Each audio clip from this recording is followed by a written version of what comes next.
এই যে এখন বাজে 8টা, রাত 8টা।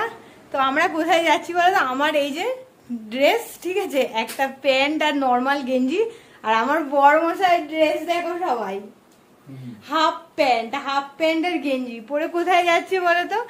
আমরা যাচ্ছি জামাই ষষ্ঠী। আগে থেকেই যাচ্ছি বাড়িতে, তো হাফ প্যান্ট পরে শ্বশুর বাড়ি চলে যাচ্ছে, রাত্রেবেলা কেউ দেখার নেই বলে, তাই তো?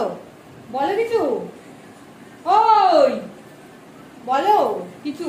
তুমি হাফ প্যান্ট পরে যাবে? হ্যাঁ। কেন? রাত্রিবেলা আরাম লাগে। শ্বশুর বাড়ি কেউ হাফ প্যান্ট পরে যায় নাকি? হাফ প্যান্টটা আছে, এই ভাগ্য। কি কথা। তো চলো আমরা রাত্রের ট্রেনে আমরা যাব, কারণ মা তো একা একা পারবে না, আমাদেরকে করতে হবে, আমাকেও করতে হবে। আর জামাই ষষ্ঠী একা একা যেতেও খারাপ লাগে, তাই ও কালকে ছুটি নিয়ে নিয়েছে, আর আমিও ছুটি নিয়েছি। সানডেতে অফ, স্যাটারডেতেও দুজনেই ছুটি নিয়েছি। তো কালকে গিয়ে সব কিছু কেনাকাটি করতে হবে। মায়ের জন্য শাড়িটাও কেনা হয়ে গেছে, ওটা তোমাদেরকে দেখাবো। ওটা আমি এখন দেখাবো না, জামাই ষষ্ঠীর দিনে কি কি কিনলাম না কিনলাম সবটা দেখাবো। কিন্তু খাবার দাবার বাজার করগুলো কমপ্লিট এখনো কিছু হয়নি, ওটা আমরা কালকের কমপ্লিট করবো, ওই জন্য আগে থেকে যাবো। তো চলো দেখা যাক, ওখানে গিয়ে দেখা হচ্ছে। ততক্ষণে তোমরা আমার চ্যানেলের থাম্বনেল এলাডিং বেলাডিং গানটা শুনতে থাকো, তারপর আমি আবার ব্যাক করছি, আসছি।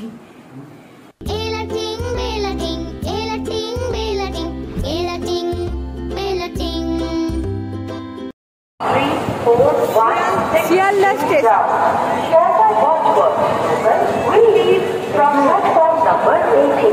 এটা হচ্ছে ফ্রাইডের রাত। ফ্রাইডেতে আমরা ট্রেনে করে যাব, এত রাত্রে তো আর গাড়ি পাবো না এদিকে, তো ট্রেনে করে আমরা যাচ্ছি ফ্রাইডের রাত। ষষ্ঠী মিষ্টি হাতে চললো জামাই ষষ্ঠীতে। রাত 12টাই বাজে তখন আমরা ঢুকছি কাকিমার বাড়িতে। আজকের এখানেই হবে আমাদের খাওয়া দাওয়া, ওই জন্য জামাই ষষ্ঠী পার্ট 1 এখান থেকে হবে শুরু। জামাই ষষ্ঠী খাওয়া দাওয়া জামাই, এই যে দেখো আমরা কাকিমার বাড়িতেই ওই দিনে থাকবো, আর ওই দিনে খাওয়া দাওয়া সব কিছু কাকিমার বাড়িতে। মাও আছে।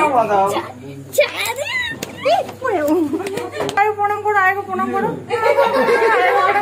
আরেকবার করো। এই প্রণামের পর্ব চলছে, পার্ট 1 আসছে, জামাই ষষ্ঠী পার্ট 1 এটা ব্লগ চলছে। আর এই যে দাঁত বের করছে ছোট ছোট শালিগুলো। তোমার এটা কি জামাই ষষ্ঠী পার্ট 1 খাওয়া হচ্ছে? একটু হাতটা সরাও, তোমার হাত এই লোক না হলে দেখবে। লুচি আর কি এটা তোমার ফেভারিট না? লুচি, মাংস, আর এই হচ্ছে মিষ্টি। এটা হচ্ছে আমাদের রাত 12:30 1টা বাজে, জামাই ষষ্ঠী পার্ট 1 আমাদের জন্য খাওয়া দাওয়া চলছে। আরো এখনো আছে 2 দিন, দেখা যাক কি খাবো, সবটা শেয়ার করবো তোমাদের সাথে। লাস্ট রাতে ছিল এই মিষ্টি খেয়ে শেষ হলো জামাই ষষ্ঠী পার্ট 1 খাওয়া দাওয়া।